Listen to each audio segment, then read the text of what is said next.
नमः महेश्वराय।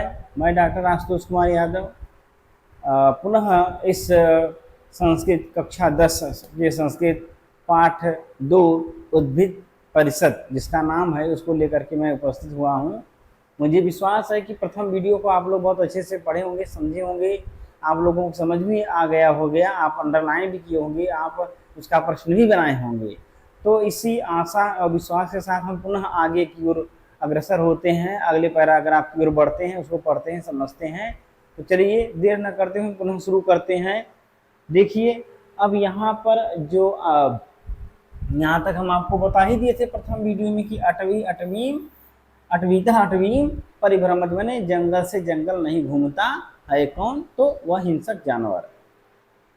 अब यहाँ आगे फिर बता रहे हैं कि मनुष्याणाम हिंसा वृत्ति तो निरवधि निरवसाना च। कहीं देखिए अभी इसके पहले पैराग्राफ में यही बता दिए कि भाई ये जो जानवर हैं उनकी हिंसा वृत्ति तब तक होती है जब तक उनके पेट की आग नहीं बुझ जाती है।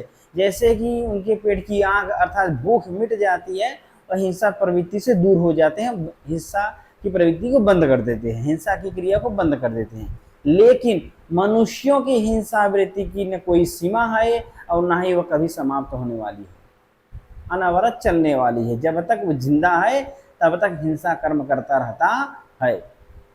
कहा कि मनुष्याणाम, षष्ठी विभक्ति बहुवचन, मनुष्यों की हिंसा वृत्ति, वृत्ति माने व्यवहार, हिंसा करने का जो व्यवहार है वह तो निरवधि, अवधि माने समय, सीमा, निर माने नहीं, उसकी कोई सीमा नहीं है। निरअवसाना च माने और, निर माने नहीं, अवसान माने समाप्त होने वाली, और समाप्त होने वाली भी नहीं है। यतः यतः आत्मनः अपकरसः समासंकते तत्र तत्र एव मानवानां हिंसा वृत्तिः प्रवर्तते। ये देखिए कितनी बढ़िया लाइन लिखा है। कहा यतः यतः, षष्ठी विभक्ति एक वचन, जिस जिस से, और यहाँ पंचमी अर्थ ले लेंगे, यथा यथा पंचमी षष्ठी दोनों बनता है तो यथा यथा पंचमी अर्थ ले लेंगे कि जिस जिस, यथा माने जिस और फिर यथा माने जिस और पंचमी इसलिए हो जाएगा से, तो जिस जिस से, यहाँ यतो यथा में जो विसर्ग था उसका ओ हो गया है, ठीक है, इसलिए बन गया यतः यतः, जिस जिस से, आत्मनः अपना स्वयं का, अपकरसः माने पतन, विनाश, नुकसान, समासंकते शंका करता है। मनुष्य जिस जिस से अपने खुद का, है ना, कि आत्मनः अपने, अपकरसः मीन्स पतन, विनाश, यतः यतः जिस जिससे, जिस जिस से मनुष्य को यह शंका होती है, यह आशंका होती है, यह व्यक्ति यह व्यक्ति यह व्यक्ति यह व्यक्ति जो भी हैं, ये जितने भी लोग हैं, यदि इनसे मेरा विनाश होगा, मेरा नुकसान होगा, मुझको घाटा लगेगा, तब वह क्या करता है, तत्र तत्र एव, तत्र माने उस, फिर तत्र माने उस से ही, तत्र तत्र उस से ही मानवानाम हिंसा वृत्ति प्रवर्तते, मनुष्यों की हिंसा की प्रवृत्ति प्रारंभ हो जाती है, अर्थात उन लोगों को मारना या अपने से दूर करना वह शुरू कर देता है। यत्र यत्र और यतः यतः, जिस जिस से, मानवानाम आत्मनः अपकरसः, मनुष्य को अपना पतन, अपना विनाश, अपना नुकसान समझ में आता है, समासंकते आशंका होती है, तत्र तत्र उस से ही मानवानाम हिंसा प्रवृत्ति प्रवर्तते, उस कार्य से, उस व्यक्ति से, उस जीवों से हिंसा की वृत्ति का प्रारंभ हो जाता है। अगर उसको ये लगा कि हम, मेरा भाई, मेरा पड़ोसी, मेरा चाचा, मेरी पत्नी, मेरा बच्चा या मेरा परिवार, मेरा देश, मेरा गांव, मेरा राज्य कुछ भी मेरे लिए घातक सिद्ध हो रहा है, तो वह उससे, उस व्यक्ति से हिंसा करना वह शुरू कर देता है, वहीं से उसकी हिंसा की प्रवृत्ति प्रारंभ हो जाती है। किसी जानवर से यदि उसको लग रहा है कि ये कुत्ता मेरे लिए घातक है तो कुत्ते को मार देता है। ये भी आप देखिए, तो जिस जिससे उसको लगा कि यह मेरे लिए मेरे पतन का कारण बनेगा, तो उससे वह हिंसा का कार्य प्रारंभ कर देता है। तो फिर से देखिए कहा कि यतः यतः जिस जिससे आत्मनः अपकर्षः अपने स्वयं के अपकर्ष का वह शंका करता है, तत्र तत्र एवं मानवानाम उससे, चाहे वह मनुष्य हो, चाहे वह जीव जंतु हो, चाहे वह कोई भी दुनिया का हो, उन सभी से मानवानाम हिंसा वृत्ति, मनुष्यों की हिंसा वृत्ति प्रारंभ हो जाती है। गजब की लाइन देखिए पूरा लिखे हैं, जबकि ऐसा जानवरों के साथ नहीं है। फिर आगे देखते हैं। अब अच्छा वही बता रहे हैं किस किस से उसको दिक्कत होगी और किस किस से वह हिंसा करेगा। कहा स्व अर्थ सिद्धये, अपने अर्थ की, अर्थ माने प्रयोजन, उद्देश्य, अपने उद्देश्य की, सिद्धये माने पूर्ति के लिए, मानवाह माने मनुष्य, प्रथमा व्यक्ति बहुवचन, तो अपने स्वार्थ की सिद्धि के लिए मनुष्य दारान, स्त्री को, मित्रम, मित्र को, प्रभु स्वामी राजा को, भृत्यम सेवक को, स्वजन अपने लोगों को, चाचा भाई भतीजा माई मौसी जो भी हैं, स्वपक्षम अपने पक्ष के लोगों को, च माने और अपने पक्ष के लोगों को, अवलीलायैः खेल खेल में ही, मजाक मजाक में ही, उपघ्नन्ति मार देता है, मजाक मजाक में, वो जान ही नहीं पाएगा सामने वाला कि यह मेरे लिए घातक है, यह मुझको मार देगा, और वह उसको मार देता है। ये है मनुष्य। साथ में ही सोएंगे, साथ में ही खाएंगे, साथ में पिएंगे, टहलेंगे, नाचेंगे, घूमेंगे, और कब आपके लिए घातक हो जाए कोई नहीं जानता। इसलिए लिखा अवलीलायैः, खेल खेल में ही हत्या कर देते हैं, मार देते हैं। बहुत सारी घटनाएं आप पेपर में रोज देख रहे हैं, तमाम समाचार आते रहते हैं कि ये इसको मार दिया, वो उसको मार दिया, इसके साथ ऐसा गलत कर्म कर दिया। कहने मतलब कोई ऐसा दिन हो आप बता दो कि इस दिन कोई हत्या या कोई हिंसा का कर्म न हुआ, जरूर होता है। इसलिए कहा कि मनुष्य दुनिया की सृष्टि का सबसे निकृष्ट सृष्टि है, रचना है। तो वही कर रहे हैं, देखिए वो किसी को नहीं छोड़ता, स्त्री को नहीं छोड़ा, मित्र को नहीं छोड़ा। कहते हैं ना दुनिया में सबसे श्रेष्ठ कोई होता है वह मित्र होता है। मित्र के लिए कृष्ण सुदामा का ही मित्रता देखा आप लीजिए। लेकिन यहाँ क्या है, मित्र को भी मार देते हैं। प्रभु राजा को, सेवक को, अपने लोगों को, अपने पक्ष के लोगों को मजाक मजाक में ही मनुष्य मार देता है। पशु हत्या तू, जब अपन माई मौसी भैया भौजी मित्र दोस्त यार या राजा प्रजा माता पिता भाई बंधुओं को नहीं छोड़े हैं तो क्या मनुष्यों को छोड़ेंगे? तो मनुष्य, अरे पशुओं के लिए देखिए क्या कह रहे हैं, पशु हत्या, पशुओं की हत्या तू मन तो तेसाम, उनके लिए, षष्ठी विभक्ति बहुवचन, उनके लिए माने मनुष्यों के लिए, अक्रीडनम अर्थात खेल है। कहते हैं ना ये शिकार करने गए हैं जंगल में, राजा शिकार करने पहले जाते थे तो शिकार करना मतलब क्या, पशुओं की हत्या करना जाते थे, हिरण मारते थे, सुअर मारते थे। अब घोड़े पर चढ़ करके या रथ पे चढ़ करके बाण धारण करके उसका वध करते थे। पहले भी राम ही देखिए गए थे जंगल में, भले वो कहानी बदल दी गई, वो बात की बात है। या दुष्यंत शकुंतला का अभिज्ञान शाकुंतलम में आप देखिए, राजा दुष्यंत ही एक हिरण का पीछा करते हुए कण्व ऋषि के आश्रम के पास पहुंच गए थे। तो कहने मतलब ये है कि मनुष्य पशुओं की हत्या किस लिए करता है, वो मजाक में ही वो है, उसका मानता हुआ मेरी ये क्रीड़ा है या खेल है। अब आप जब पढ़ेंगे उत्तर राम इसी को ही अभिज्ञान शाकुंतलम को, जो उसमें विदूषक है वही राजा से बताता है, ये राजन ये जो शिकार क्रिया है ये कितने फायदेमंद है।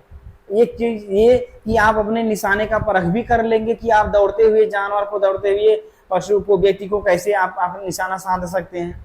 दौड़ने पर आप क्रिया करेंगे, पूरे शरीर से पसीना निकलेगा, हाथ गोड़ बहुत अधिक कार्य करेंगे, जिससे आपकी शरीर मजबूत होगा, आपकी जो एनर्जी है वह बरकरार होगी, आपकी ताकत बढ़ेगी।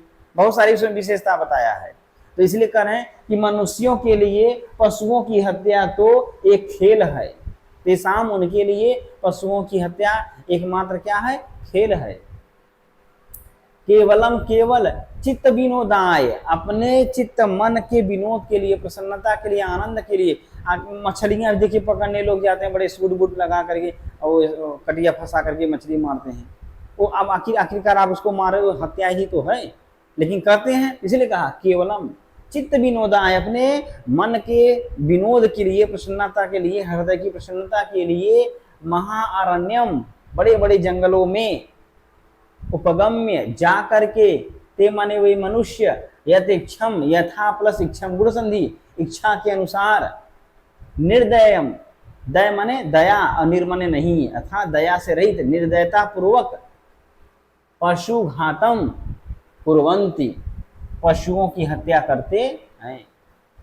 केवल अपने मन के आनंद के लिए, हृदय के आनंद के लिए ही बड़े बड़े जंगलों में जाते हैं और भयंकर रूप से इच्छा के अनुसार जितना मन किया 50 ठो मारे, मार दिए, फिर मन हो गया नहीं 10 ठो और मारेंगे, फिर 10 ठो मार रहे हैं, मतलब अपनी इच्छा अनुसार हिंसा कर्म करते हैं, पशुओं की हत्या करते हैं।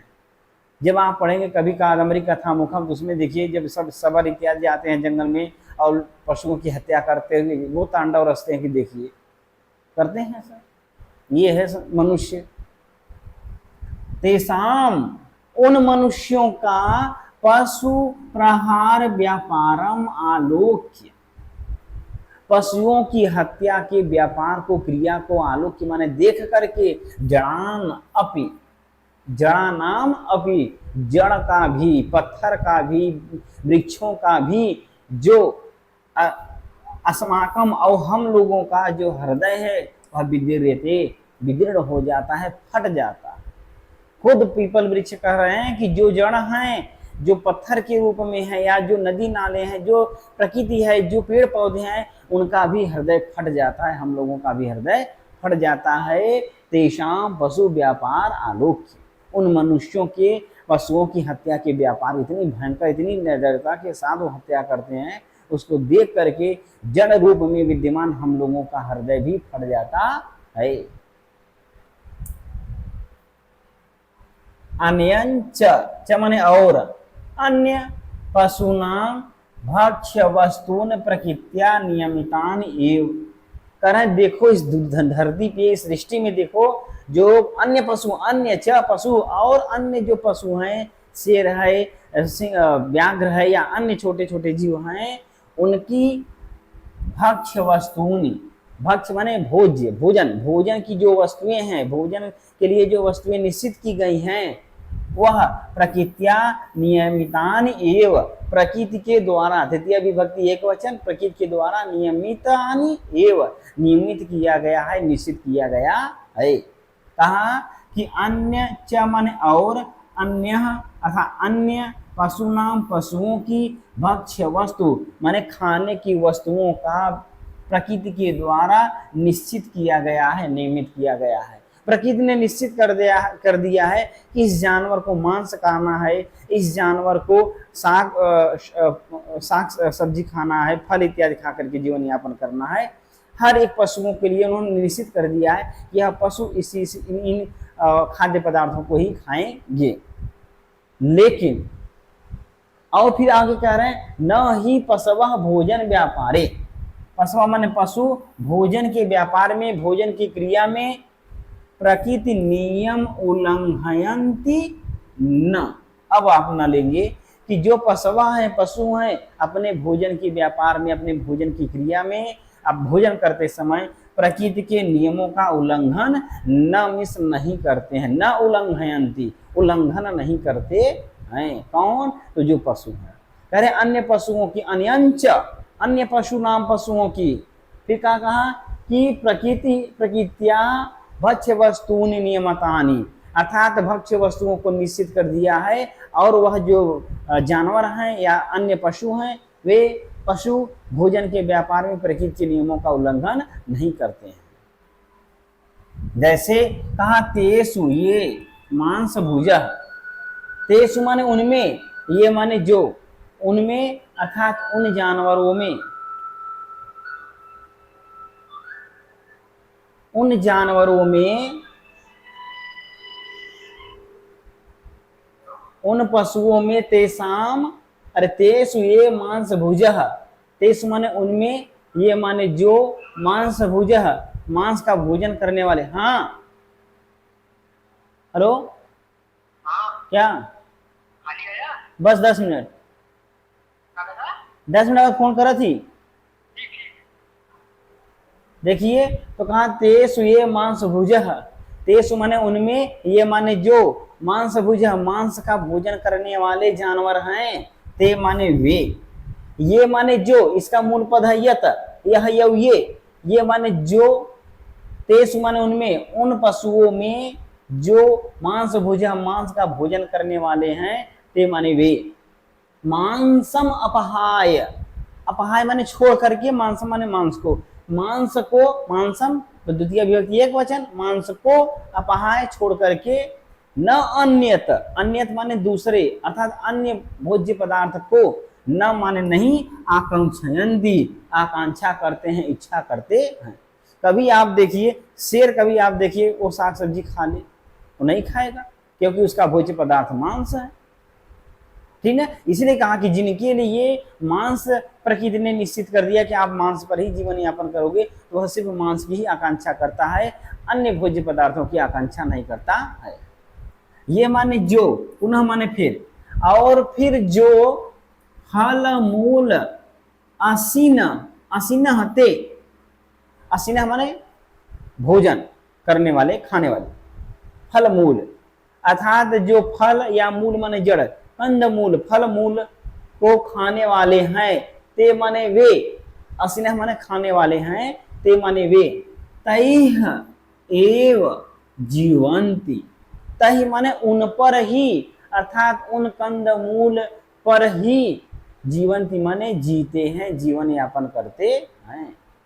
कहा कि ये पुनः फल मूल असीनः ते, जो फल मूल का भोजन करते हैं, असीन माने भोजन करते हैं, ते माने वे, तैह एव उसी भोज्य पदार्थ पर ही, उसी फल मूल आदि पदार्थ पर ही, जीवंत माने जीते हैं, जीवन यापन करते हैं, वह मांस इत्यादि की अपेक्षा नहीं करते हैं। मानवा नाम, लेकिन देखो विडंबना कि मानवा नाम मनुष्यों का, न दृश्यते तादृशः कश्चित निर्दिष्टो नियमः,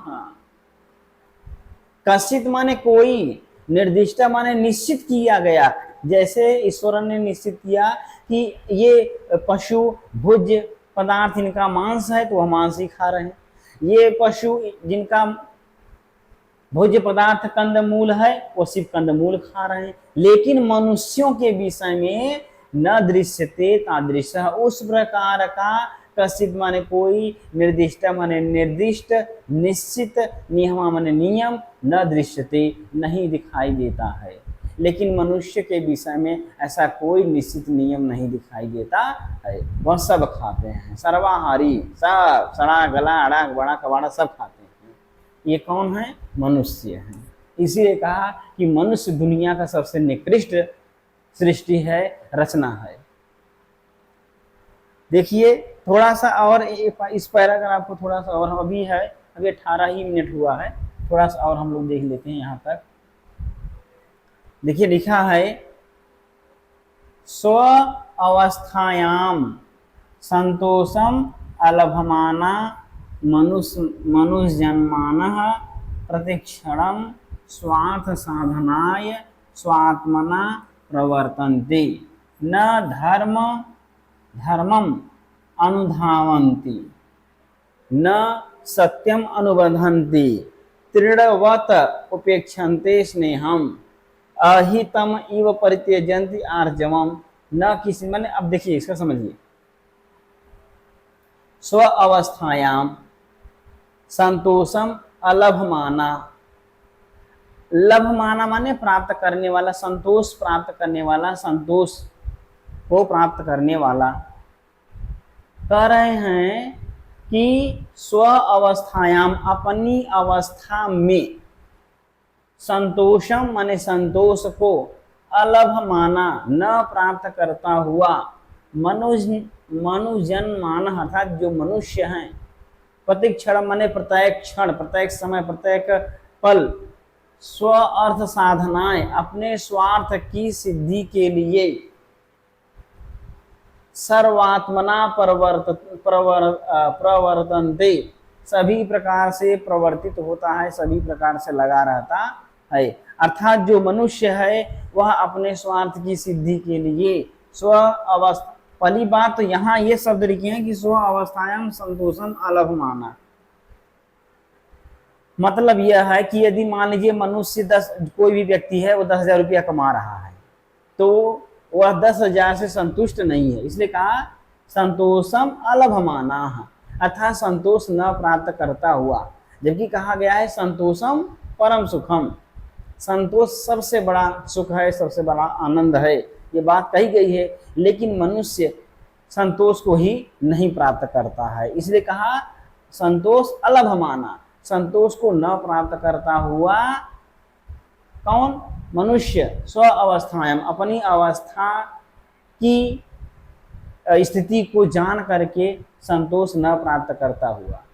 मतलब अगर 10,000 कमा रहा है, अगर उसमें संतोष कर ले तब तो ठीक, लेकिन नहीं, वो ये सोचेगा 20 हो जाए, 50 हो जाए, लाख हो जाए, करोड़ हो जाए, बहुत अधिक हो जाए, जितना हम कमा लें उतना ही कम हो, उसको संतोष की प्राप्ति नहीं है।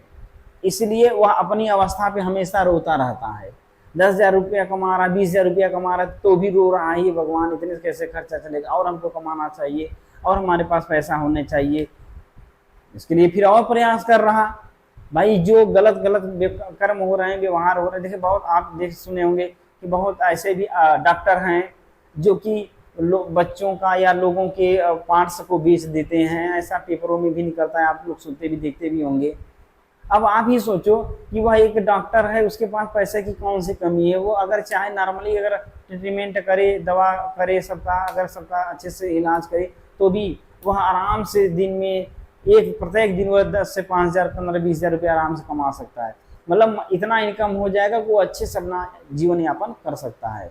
लेकिन फिर भी देखिए उसको संतोष की प्राप्ति नहीं है, और वह और अधिक कमाने के लिए और गलत कर्मों को करता है। आप कोई किसी भी पद पर आसीन व्यक्ति को देख लीजिए, अथवा बिजनेस करने वाले व्यक्ति को देख लीजिए, सब के सब बस लूट पाट के चक्कर में लगे हुए हैं। जहाँ 10 रुपए का फायदा हो रहा है वो सोचते हैं 20 रुपए का फायदा हो, 50 रुपए का फायदा हो, दुनिया बर्बाद हो जाए, हमसे कोई मतलब नहीं, बस मेरी स्वार्थ की सिद्धि हो। अर्थात उनको कहीं संतोष मिलता ही नहीं है। इसलिए करें अपनी अवस्था से, लिखा है ना कि स्व अवस्थायाम, अपनी अवस्था से संतोषम अलभमाना, संतोष न प्राप्त करता हुआ जो मनुष्य है वह प्रत्येक क्षण अपनी स्वार्थ की सिद्धि के लिए सभी प्रकार के क्रियाकलापों को करता है, सभी प्रकार के व्यवहार को करता है, अच्छा गलत खराब सब जैसा भी हो, बस उसका स्वार्थ सिद्ध हो, वह बहुत आगे बढ़ जाए, इसी आशा में वह सभी प्रकार के गलत कर्मों को करता रहता है। और वह ऐसे कर्मों को करते हुए किसकी अवहेलना करता है या किससे नहीं डरता है, किससे शर्म नहीं करता है, वो बात आगे लिख रहे हैं। चोरी करते हुए भी जो चोर होता है वह अपने इष्ट देवता को मनाता है, सब मना के कार्य करता है, लेकिन फिर भी वह उस अपने इष्ट देवता से नहीं शर्माता कि हमारे यही जो इष्ट देवता है हमारे विषय में क्या सोचेंगे कि मैं कितना गलत कर्म कर रहा हूँ। जो भी हो, बहुत सारे उदाहरण हैं, जो भी कर्म आप कर रहे हो उस कर्म को करते समय एक भी क्षण व्यक्ति शर्माता या लजाता नहीं है, वही बात यहाँ कर रहे हैं। तो देख पहला लिखा है कि न धर्मम अनुधावन्ति, अर्थात धर्म की ओर नहीं दौड़ता है, धर्म के अनुसार कर्म नहीं करता है, न सत्यम अनुबंधन्ति, और ना ही सत्य में बधा होता है, सत्य के नियमों पर चलता है। तृणवत उपेक्षन्ते स्नेहम, स्नेह माने प्रेम को, तृणवत माने घास फूस के समान, उपेक्षन्ते माने उपेक्षा कर देता है, त्याग देता है। माता पिता भाई बंधु या परिवार के बीच में जो प्रेम होता है, स्नेह होता है, उस स्नेह को एक घास फूस के समान त्याग देता है और अपने स्वार्थ की सिद्धि के लिए उनका भी नाश कर देता है। यह मनुष्य की प्रवृत्ति है। वह धर्म के अनुसार, धर्म का अनुसरण नहीं करता है, धर्मानुसार कार्य नहीं करता है, वह सत्य के नियमानुसार कार्य नहीं करता है। फिर आगे कह रहे हैं अहितम इव परित्यजन्ति आर्जवम। आर्जवम मतलब होता है सरलता, सीधापन। वो ये कहता है कि यदि तुम सीधे बने रहोगे दुनिया तुमको बर्बाद कर देगी, दुनिया तुमको लूट लेगी, दुनिया तुमको नरक में भेज देगी, बर्बाद कर देगी। इसलिए वह जो मनुष्य है इस सरलता का परित्यजन माने परित्याग कर देता है। किस प्रकार से? अहितम इव, वो कहता है कि यह जो आर्जवम है, यह जो सरलता है, यह जो सज्जनता है, यह जो एक अच्छा गुण का लक्षण है, वह हमारे जीवन के लिए अहितम इव, अकल्याणकारी है, हमारे जीवन का विनाश करने वाला है। ऐसा मान करके ही इस आर्जवम को, इस सज्जनता को, इस सरलता का परित्याग कर देता है। कौन? मनुष्य।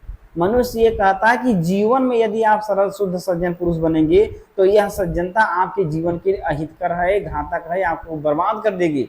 इसलिए उस सरलता को परित्याग कर देता है, कठोर बन जाता है, निर्दयी बन जाता है, किसी को भी मारने के लिए, किसी को भी धोखा देने के लिए, किसी को भी बर्बाद करने के लिए एकदम शर्म नहीं करता है। क्यों? क्योंकि उसने सरलता का त्याग कर दिया है, प्रेम का पहले से ही त्याग कर दिया, इसलिए वो क्या हो गया है? निर्दयी हो गया। फिर आगे कहा न किंचित अपि लज्जन्ति अनृत व्यवहारात। अनृत माने झूठा, व्यवहारात माने व्यवहार, नृत माने सत्य, अनृत माने असत्य। असत्य व्यवहार करते हुए, गलत व्यवहार करते हुए न किंचित अपि लज्जन्ते। किंचित माने कुछ, अपि माने भी, न माने नहीं, लज्जन्ते माने लज्जा करता है। कुछ भी थोड़ा भी लज्जा नहीं करता है असत्य कर्म करते समय। चोरी कर रहा तो भी आनंद से, धोखा दे रहा तो भी आनंद से, लूट रहा तो भी आनंद से, किसी को मार रहा तो भी आनंद से, एकदम उसमें वह किसी प्रकार की लज्जा नहीं करता है कि दुनिया क्या सोचेगी, मेरा हृदय क्या सोचेगा, वह ईश्वर क्या सोचेगा। जो ईश्वर ने हमको बनाया है, इस धरती पे भेजा है, वह हमारे इस क्रियाकलाप को देखकर, इस गलत कर्म को देख करके क्या सोचेगा, इसके विषय में वो कुछ भी नहीं सोचता और किसी प्रकार की लज्जा नहीं करता है। न किंचित अपि लज्जन्ते अनृत व्यवहारात, गलत व्यवहार करते हुए थोड़ा भी लज्जा शर्म नहीं करता है। कौन? मनुष्य। ये देखिए फिर कहा न स्वल्पम अपि बिभ्यति पाप आचर्यभ्यः। पाप आचर्यभ्यः माने व्यवहार, पाप का व्यवहार करते समय, पाप का कर्म करते समय न बिभ्यति स्वल्पम अपि, थोड़ा भी भय नहीं करता, थोड़ा भी नहीं डरता है। जितने भी पाप कर्म हैं, बहुत सारे पाप कर्म हैं, उन पाप कर्मों को करते समय मनुष्य थोड़ा भी डरता नहीं है कि दुनिया क्या कहेगा, ये समाज क्या कहेगा, हमारे माता पिता, हमारे भाई बंधु, हमारे रिश्तेदार लोग क्या कहेंगे। ये कुछ भी नहीं करता, समझता, डरता है और पाप कर्म को बड़े आनंद के साथ कर बैठता है। सोचिए, मतलब इतना निकृष्ट बता दिए हैं इस पूरे पाठ में। फिर भी अगर इस पाठ को पढ़ने वाले, समझने वाले जो बच्चों को देखें, संस्कृत हिंदी क्यों पढ़ाया जाता है? जैसे हर एक विषय का अपना एक मूल प्रयोजन है कि चलो ठीक है, साइंस पढ़ लिया तो भैया एक नया आविष्कार करेगा, नई खोज करेगा, नया एक चिंतन देगा, नया समाज को परिवर्तन करने में अपनी अहम भूमिका निभाएगा।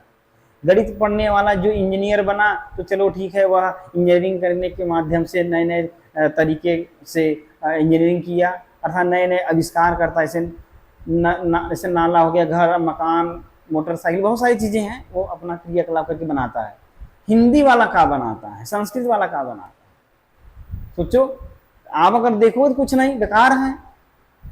लेकिन ये जिंदगी में देखो कि मनुष्य या जो संस्कृत पढ़ने वाला बालक है, जो हिंदी पढ़ने वाला बालक है, ये दुनिया के लोगों को एक शिक्षित, सज्जन और एक सदाचारी पुरुष के व्यक्ति के रूप में बनाते हैं, एक सभ्य व्यक्ति का निर्माण करते हैं, एक सभ्य समाज का निर्माण करते हैं। अब जानते हैं कि दुनिया में आप कितना भी आविष्कार कर लीजिए, यदि आपके अंदर संस्कृति, सभ्यता नहीं है, आपके अंदर अच्छा व्यवहार नहीं है, तो आप निकृष्ट हैं, आप सबसे तुच्छ जानवर के रूप में एक मनुष्य मात्र हैं और कुछ भी नहीं है।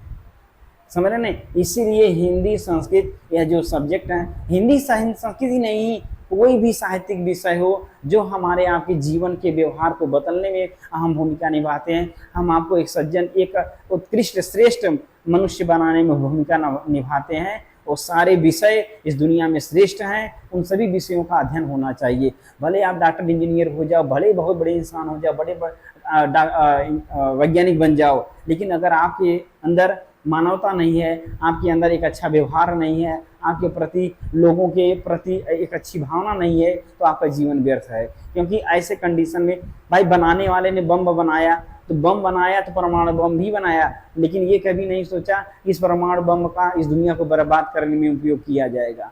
वह जो परमाणु बम बनाने में जिस तत्व का, रासायनिक तत्व का प्रयोग किया गया, उसको बना करके वो ये सोचा होगा कि हम इसका कुछ नया आविष्कार करेंगे, जो भी था कि दुनिया के कल्याण करेंगे, लेकिन उसके पीछे एक ये भी समस्या आई कि उससे बर्बाद भी कर देंगे। तो देखो आविष्कार तो सही था, लेकिन घातक भी है, बर्बाद करने वाला। लेकिन हिंदी संस्कृत वाला ऐसा नहीं करने वाला, एकदम सही, सब कुछ सही करने वाला। ये पूरी बात देखो लिखा है मनुष्य के ही आधार बना करके, देख लीजिए, बहुत विस्तार हो जाए, कोई मतलब नहीं है। चलिए आगे देखते हैं। खैर, तो कहा न ही क्षण अभी विरमति पर पीडनाथ। पहले यहाँ की विभेद न पाप चेरव्य, माने पाप का आचरण करते भी वह थोड़ा भी डरता नहीं है। और न ही क्षण अपि विरमंती पर पीडनाथ, दूसरों को पीड़ित करने से, दूसरों को दुख देने से, दूसरों को हिंसा करने से, दूसरों के जीवन को बर्बाद करने में न ही क्षण अपि विरमंती, क्षण भर के लिए भी वह नहीं रुकता है। कौन? मनुष्य। किसी के बच्चे को मार दिया जा रहा है, किसी की लड़की को मार दिया जा रहा है, हत्या कर दिया जा रहा है, किसी के घर को लूट लिया जा रहा है, किसी को बर्बाद कर दिया जा रहा है, कि मतलब बहुत जितने भी पाप कर्म हैं उनको करते समय, दूसरों को धोखा पीड़ित करते समय मनुष्य थोड़ा भी रुकता नहीं है। यथा यथा एव स्वार्थ सिद्धि घटते परिवर्धते विषय विपाशा। करें यथा यथा एव, जैसे जैसे ही स्वार्थ सिद्धि घटते, उसके स्वार्थ की सिद्धि घटती है अर्थात सफल हो जाती है, सिद्ध हो जाती है। परिवर्धते, और उसका जो विषय पिपासा है, विषयों को प्राप्त करने की लालसा है, इच्छा है, प्यास है, वह परिवर्धते बढ़ती चली जाती है। अगर उसकी स्वार्थ की सिद्धि हो गई, जैसे मान लीजिए अगर वो चाहे हमको 1 लाख रुपया भगवान मिल जाए, हमको मेहनत कर लिए, चलो ईश्वर ने कृपा किया आप 1 लाख पा गए, तब संतोष कर लेना चाहिए ना, लेकिन वह संतोष नहीं करता। लिखा स्वार्थ सिद्धि घटते, स्वार्थ की सिद्धि सफल हो जाने पर भी विषय पिपासा परिवर्धते, विषय की प्यास बढ़ती जाती है। भाई डॉक्टर कमा रहा, ठीक है भैया, 50,000 10,000 20,000 रोज का रोज कमा रहे हो, तुम्हारा तो सब कुछ ठीक ठाक है ना, लेकिन फिर भी उसकी प्यास बढ़ जाती है और फिर वह अन्य गलत कर्मों को करने लगता है। बिजनेसमैन ही आप देखो, उदाहरण बहुत सारे हैं, ठीक है, बहुत विस्तार हो जाएगा, बस इतने आप समझो कि हर क्षेत्र में जो व्यक्ति है, हर कार्य को करने से उसकी स्वार्थ की सिद्धि हो जाती है, उसको संतोष होना चाहिए, लेकिन संतोष नहीं होता, बल्कि विषय पिपासा परिवर्धते। विषय, विषय माने सांसारिक वस्तुएं, सांसारिक पदार्थ, सांसारिक जो भी चीजें हैं, इन सारी चीजों को प्राप्त करने की जो प्यास है वह बढ़ती चली जाती है। निर्धन, अब ये बता रहे कैसे, कहा निर्धन जो गरीब है वो ये चाहता है कि सतम माने 100 रुपया, कामयते माने प्राप्त हो जाए। जो 10 रुपया 5 रुपया कमाने वाला व्यक्ति है वो चाहता है कि हे ईश्वर मैं 100 रुपया कमा लूं, चलो भैया ठीक है तुम 100 रुपया कमा लो। सती, और 100 रुपया कमाने वाला व्यक्ति क्या चाहेगा? 10 शतम, 10 शतानि अभिलषन्ति, अभिलषति, 10 शतानि अभिलषति अर्थसंधि, माने 10,000 रुपया प्राप्त हो जाए किसी तरह से। और सहस्र अधिप, 1000 से अधिक कमाने वाला व्यक्ति लक्षम आकांक्षति, लाख की इच्छा करता है। इत्थम, इस प्रकार क्रमशः एव मनुष्याणाम आशा वर्धते, इस प्रकार क्रमशः मनुष्यों की जो आशा है, प्यास है, वो लगातार बढ़ती चली जाती है। 100 रुपया कमाने वाला 1,000 की अपेक्षा कर रहा, 1,000 कमाने वाला 10,000 की अपेक्षा कर रहा, 10,000 वाला लाख की अपेक्षा कर रहा, लाख वाला करोड़ की कर रहा, करोड़ वाला अरब की कर रहा। ये इसी तरह से प्यास की बढ़ती चली जाती है, और इस प्यास को बुझाने के लिए वह गलत से गलत, निकृष्ट से निकृष्ट कर्मों को करता चला जाता है। इस गलत कर्मों को करने में वह किसी प्रकार का भी भय, विभ्यति न विभ्यति, भय नहीं करता है, लज्जा नहीं करता है, शर्म नहीं करता, क्षण भर के लिए रुकता नहीं है, अर्थात वह बस अपने स्वार्थ की सिद्धि में लगा रहता। क्लियर ना? चलिए बस एक बार दौड़ा करके हम पूरे को एक बार से फिर यहां तक देख लेते हैं। देखिए कह रहे हैं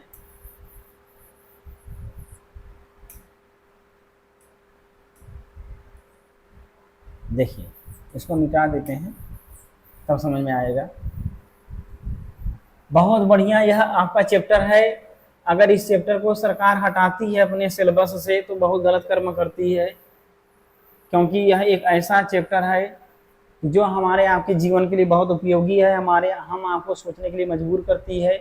फिर से देख लेते हैं कहाँ अथ माने, अच्छा यहाँ ये तो हो गया था, हम लोग यहाँ से पढ़ रहे थे। कहाँ मनुष्याणाम हिंसा वृत्तिस्तु निरवधि निरवसाना च, अर्थात मनुष्यों की हिंसा वृत्ति की न कोई सीमा है और ना ही वह समाप्त होने वाली है।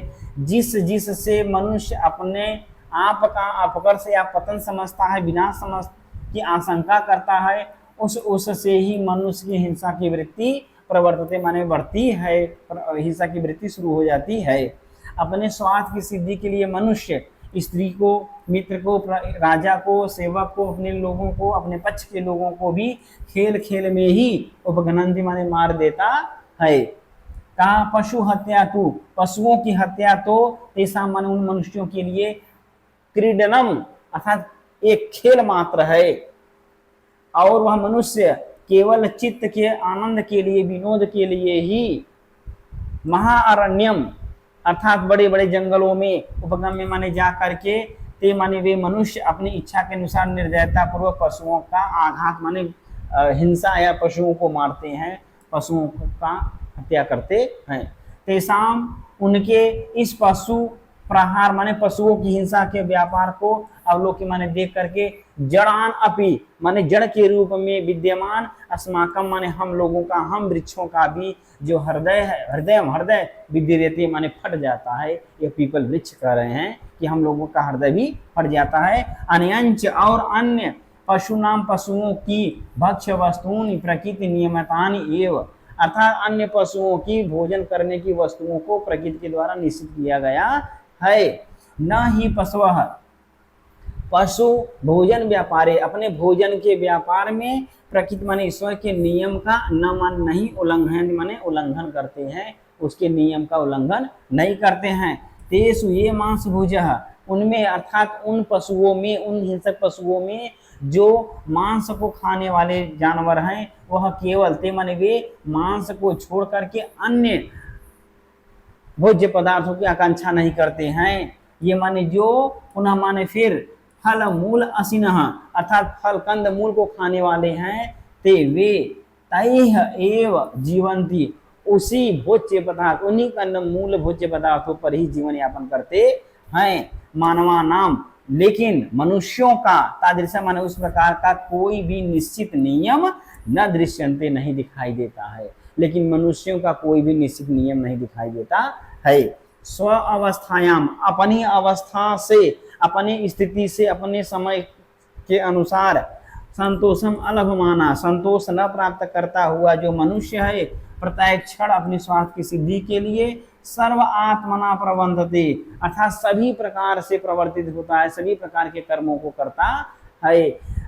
अब ऐसे गलत कर्मों को करते समय न धर्मम अनुधावंती धर्म की ओर, धर्म के अनुसार कर्म नहीं करता है, और न सत्यम अनुबंधंती और ना ही सत्य का पालन करता है, ना ही सत्य को मानता है, ना ही सत्य से जुड़ा होता है, और ना ही क्षरम अपि विरमंती पर पीडनात्। अच्छा ये है ऊपर है त्रिड़वत उपेक्षन्ते स्नेहम घास के समान प्रेम को, संबंध को, एक दूसरे के प्रेम भाव का परित्याग कर देता है। किसके समान? घास के समान।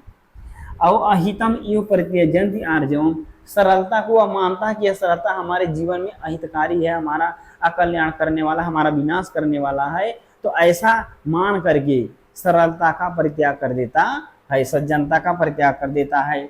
न किंचित अपि लज्जन्ते अनृत व्यवहारात अनृत माने झूठा, गलत व्यवहार करते समय थोड़ा भी, किंचित माने थोड़ा, माने भी, न लज्जन्ते लज्जा नहीं करता है, न स्वल्पम अपि और ना ही थोड़ा भी बिभ्यत माने भय करता है, पाप आचरेभ्य पाप का आचरण करते हुए वह थोड़ा भी लज्जा या भय नहीं खाता है, भय नहीं करता है। न ही क्षणम अपि विरमंति पर पीडनात् दूसरों को पीड़ित करते समय वह थोड़ा भी रुकता नहीं है।